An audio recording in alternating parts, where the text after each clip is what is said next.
Titans number 4, written by Tom Taylor with art by Nicola Scott, Annette Kwok, and Wes Abbott.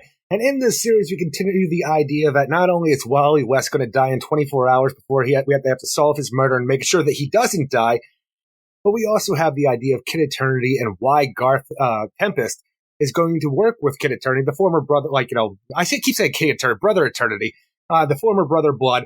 And what's going on with Kid Eternity a lot, too.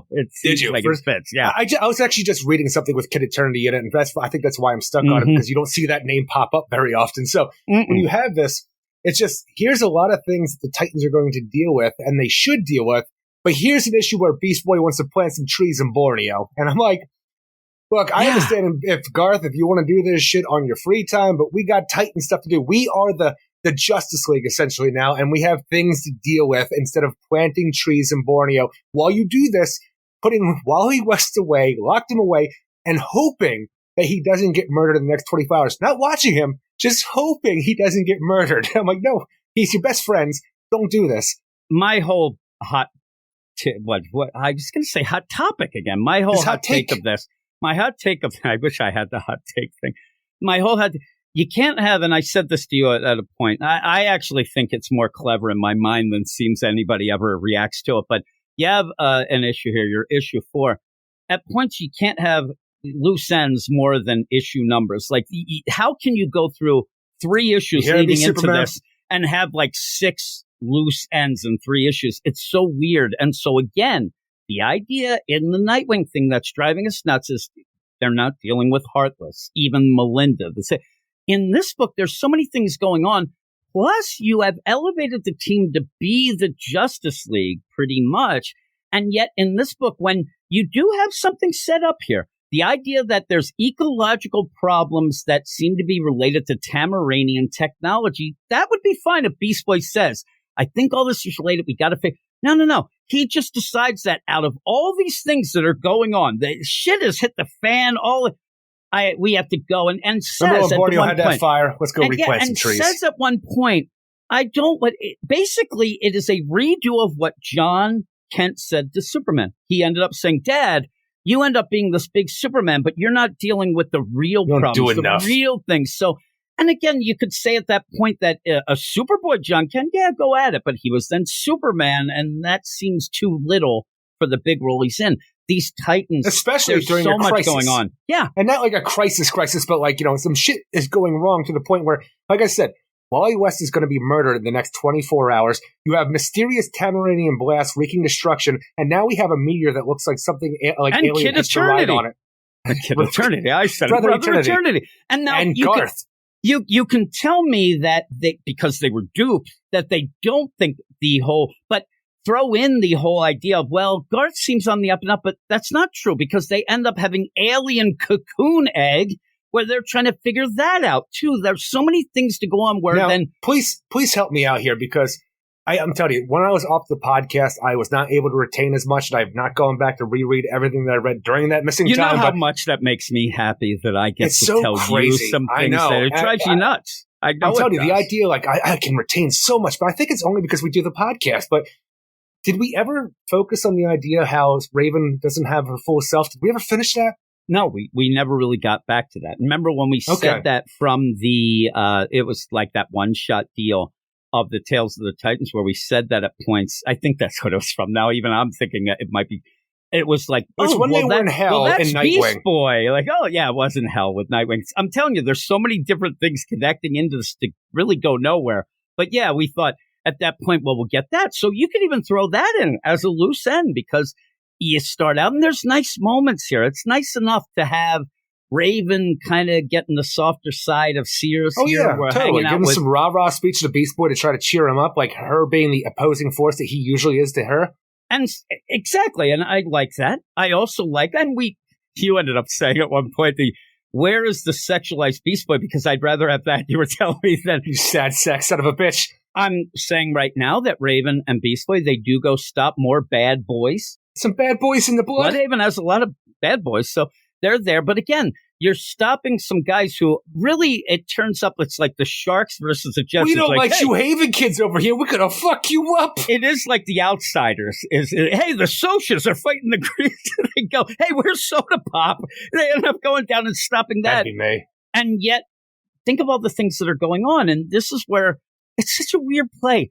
Tom Taylor has a book where he even was involved with elevating the Titans to be the next Justice League, to then stop, street singing and dancing fights, which it's not, but it seems like a West Side Story deal. But it's such a small thing compared. I get it. Street crime. That's what Beast Boy. So they end up having all these things. They're looking at what could be the end of the world in a universe that just had a dark crisis, right?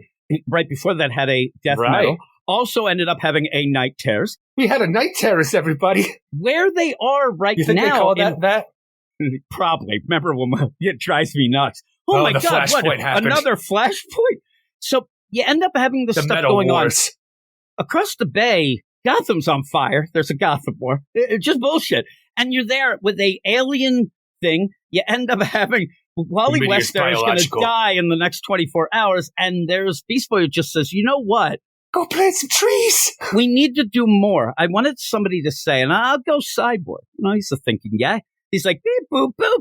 We haven't done shit. What do you need more? And he's like, we need to get out there to show people that I get it, but that's more of a Titans. You're now the big it's just, all it is to set up into Beast World. It's so up. He goes up to plant trees. Wally says, I want to come because I can plant this shit in 2 seconds. That would have taken care of everything. No.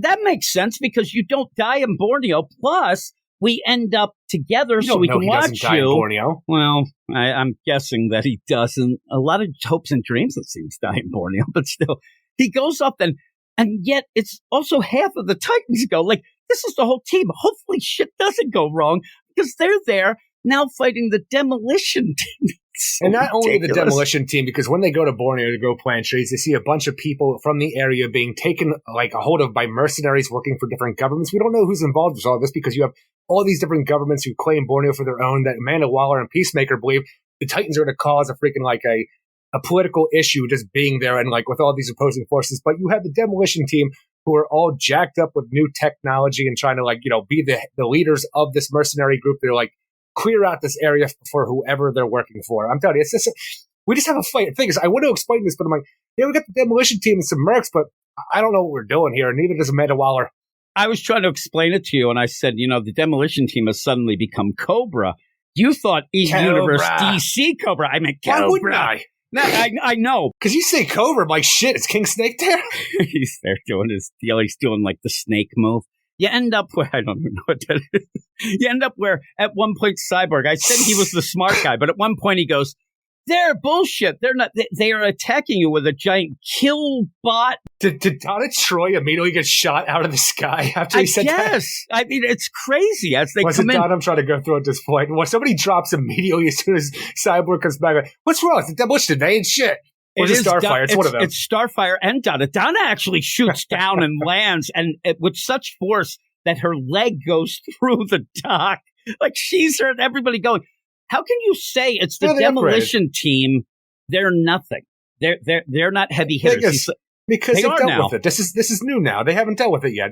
They have a reputation now they have to hang out with. And I do want to mention, whether it's good, bad, or indifferent, it's not a big thing, but have you noticed even in the Nightwing book as well, that what we used to get was, oh my God, they're bad, and everybody had a connection with Nazis or something. Now everybody's just child traffickers. Like if you want to make a bad guy that's just fun, they're trafficking people. Boom. They say that in here as well. I'm like, I don't know if they have to get that far with this. Look, the thing is, I understand what the hell's going on because people traffic me all the time. I'm outdoors, I'm walking, so I appreciate it. That's true. Yeah, you get trafficked. So when that's going on, like I got trafficked from work back to my house yesterday. It was great. I thought it was enough that you have what appears to be a 15-story steamroller with teeth going and just wrecking the forest. But you have to go even further than that, Amanda. But so what ends up where I think that Tom Taylor retroactively in this is saying like, well, they did go to plant trees, but luckily they did because there's the demolition team. Suddenly they're trafficking people. They're going to kill people. They're going to do this. And you end up I just where they're don't look going at to these take care guys. of that. Yeah, it's obviously the demolition team. Nothing about this screams demolition team to me from what we see, except for Cyborg letting us know. Oh, it's the demolition team. No, there's only one thing. They have DT on their shoulder pads. That's it. It was funny too DT. because when I was looking at that, for some reason I didn't even see DT and put that together, even though I knew it. I saw 0 T. I looked at it, I'm like, oh, God, the dick toes are in town. Oh, my goodness, watch out. But so while that's going dick on, toes. they're looking at, they even say, toes. the dick toes. I couldn't come up with another. Is that your band name? Dick toes. Hey, we're dick toes, and now we're going to play our first hit. You end up where they're looking at this cocoon nonsense that they got from the sus, Brother Eternity, Church of Eternity deal. They actually say this looks really bad, but then they push that aside so that they can then deal with Wally. But the Wally thing ends up being, oh, by the way, we're not going to do that sort of trophy room that most people do. We're going to end up putting it on Mars. And since, Wally's in trouble, why don't we put him somewhere that we couldn't possibly get to really quickly? Because in the meantime, Garth comes in. Hey, the only way to get around. here is the boom tube to Mars. Garth comes in. Hey, everybody, it's me, Aqualad. You thought I was sus, but hey, I'm not. Even though we saw at the end of last issue that he's got that crazy, I don't know, alien freaking seaweed shit that went in him. But that he's really got a mouth monster. It freaked me out more. Oh, is he having rage dreams there? Yeah, I'm telling you, when you see what Garth is going to put a freaking mouth monster inside of like Linda West in order to do like a invasion of the body statue situation, yes, it's a goddamn mouth monster. Yeah, it does seem like a mouth monster. Also, I wanted to say that in this, when you see Linda at points, when she first showed up for just the craziest deal, I thought it ended up being that girl that became the Titan's Tower in the Night Terrors. Her name in Night Terrors, yeah. I remember, because she looked just like Donna, and now that Linda, place is haunted. Everything's weird, but I don't like the dripping. You're not supposed to like it. Shit coming out, but you end up where that's the play. Now I don't get what's happening here because when you do transfer Mouth Monster, it seems like it still stays. Yeah, like Garth doesn't kick out of it. Oh my God, what happened?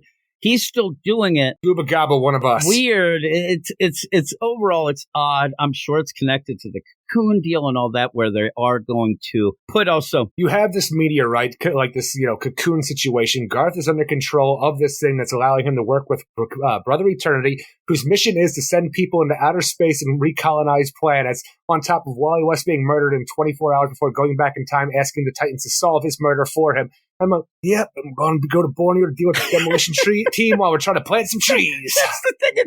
We're going to go plant trees. Oh, shit, the demolition team's here doing But bad even things. the idea of, tell me, so crazy. I really do feel while reading this that I'm somebody online who's trying to find like outrage out of nothing for no reason at all. Because when I see this whole thing, it's like, all right, look, we got the new Titans Tower. It's in Bloodhaven here. But we don't have one of them trophy rooms like you have in the Hall of Justice or the Watchtower, because that shit always goes bad for villains always attacking your headquarters. What we have is a trophy room on Mars, and for some reason, I like my inner heart. You want to get upset about Mars? I want to get upset about Mars because I feel like you need to have a Martian on the team for you to go and do shit on Mars. For some reason, it feels like Miss Martian should be here and say, yeah, I set this up on Mars for you, or something along those lines. Just them having an outside thing on Mars bothered me. And I'm like, what is wrong with you? Somehow you're going to get mad at people because it's cultural appropriation because they Martian put a base on Mars. We have Martians in the DC universe. Gracious. Prominent Martians. Miss Martian's going to be pissed. What I laugh about, remember, and I said this, if you can remember this way is back. An ancient Martian burial ground. They didn't realize they just put their trophy room on top of it. They moved the fire. They didn't move the bodies, Eric. I mean, holy crap. So you end up having all this. I said it in the first issue. I was trying to think of Martian shit.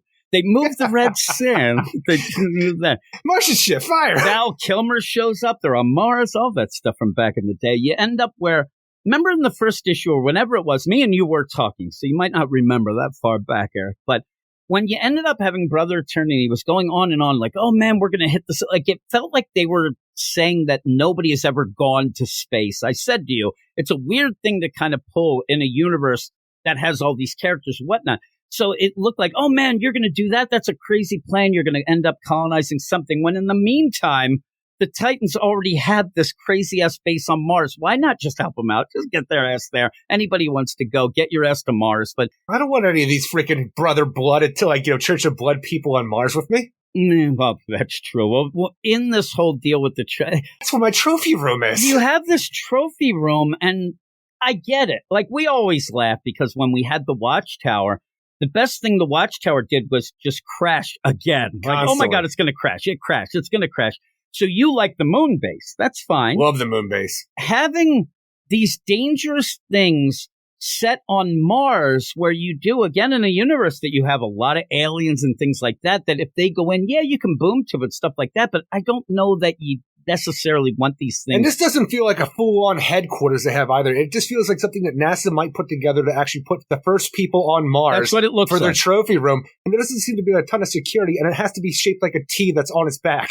And so when I think of, okay, you get the idea. And what they want to do is they want to have this play here of Wally on this deal, a little alien deal where nobody can get to, but it's a closed room, all that. Yeah. But in the meantime, locked door mystery. When you end up having them talk about it in suburbs, oh, we're not that dumb, we do this. I kept thinking that they went to somebody to make like a, out of a pocket dimension shit, like something that like a Fantastic Four, like Reed Richards would do, but something like that. Like, this doesn't really solve the problem. It just pushes it to Mars in my mind. Well, that's very the thing odd. is, Jim, are they trying to avoid Wally West's death, or is it already fated to happen? You can't avoid it, Jim, because when they decide they're going to boom tube to the trophy room, Cyborg and Nightwing, they got Titan shit to do, so it's just going to be Wally left behind with his wife, Linda Park, on a locked door on Mars. She's already got that mouth monster. You can't trust your wife. And also, she actually does. Is it Linda who kills Wally? Might be. Also looks a little like Garth. They look like brother and sister in this. And that's one of the things disappointing for the idea. Like, this takes place before the Flash. Like, when it looks like they're going to be separated. Is it separated because Linda had a mouth monster and tried to kill her husband? Maybe. Like, the idea in the Cy Spurrier Flash, she's like, man, I had powers and they got she means mouth monster. She's talking about powers. Being this alien mouth monster powers. And maybe at one point, Wally, like, he like lays hands on her to try to stop her, and she don't like that. She don't like that. He's canceled because she's a mouth monster nonsense. That thing when it comes out of it's the worst. So horrific. But again, you got to watch Jason Goes to Hell for when he has a mouth monster that he puts in people.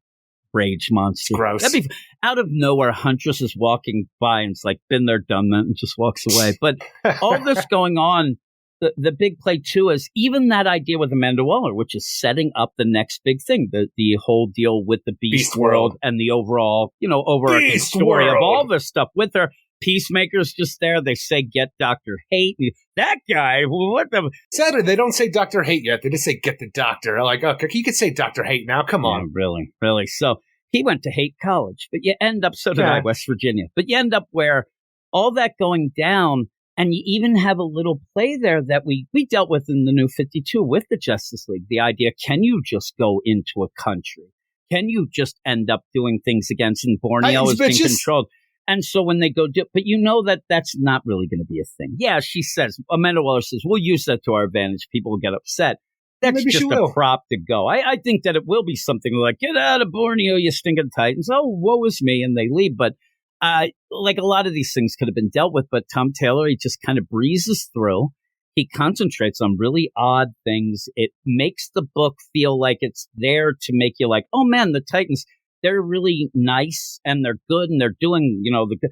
But it doesn't feel as big as I think it should. It always ends up getting less. It has a lot of big things, but you're never dealing with it. Yeah, and when you don't deal with it, and we remember that they're not dealing with it. I thought it was enough in the first issue with the idea we have to solve Wally West's murder before he's killed. I'm like, that's a big enough story by itself. And then you just kept adding stuff to it. And like, but we're not going to deal with that right now. I'm like, what are we going to deal with? And it's a weird play because a lot of times we'll say, like, a series will start, oh my God, yeah, but you didn't get enough time yet. Like, he throws all the ideas at you and then takes years to actually go. And it doesn't work because, again, when you end up having... I feel like Joshua Williamson saw this winning formula and was like, that's how I'm going to do my Superman. I think a lot of people are doing that. It's very odd. So when you have it, yeah, in the comic you can say, oh, they're doing that. They'll get to that other thing. But that other thing is so much bigger that it makes the team feel like, what are you doing? Why aren't you dealing with the trees? So, yeah, planting trees. Yeah, great. And who's behind upgrading the demolition team? Yeah, like that's another thing. Like maybe that's tied into the Tamaranian technology of the ecological disasters, brother eternity, kill this world, into go the to whole another deal world. of Wally dying. It's all one person. And it's funny too. It actually does remind me of Cobra because in that, like I was talking on the Spotlight the other day, or it's actually yesterday, when I was reading the JSA recently, and in that, like the Princess of Darkness thing, when you had Mordru come back in the body of Dr. Fate, and you had Eclipso come back, and you had Obsidian being like this evil, like Shadowlands monster, you had all of these come together, and then Cobra's are like, oh shit, the world's ending, son. Everybody attack the cities that you're in. And so you had Cobra just running around attacking everything, claiming the world is ending. And I feel like Cobra should be here during this whole thing where the world seems to be going to shit, saying, oh shit, it's happening again, son. Let's kill it. Here we go. Let's go.